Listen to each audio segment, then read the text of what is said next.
Pani poslankyňa Verešová. Pán predseda, v tejto Národnej rade nebude pokoj ani v našej krajine.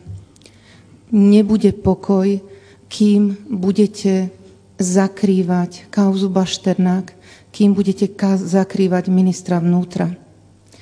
Tichom, nevyjadrovaním sa, bagatelizovaním tej situácie dávate súhlas. Pokoj nie je v Národnej rade pre toto. Ako to vysvetliť inak? Vy pozeráte dokonca aj na tú situáciu s dievčatami, so sexuálne zneužívanými dievčatami v resocializačnom zariadení, že iba politikárčime. My sme tu mnohí vstúpili do politiky ako odborníci. Vyčítate kolegyni Blahovej, ktorá sa celý život profesionálne venovala deťom, že vystúpi s takouto kauzou, že ako vystúpila a prečo vystúpila.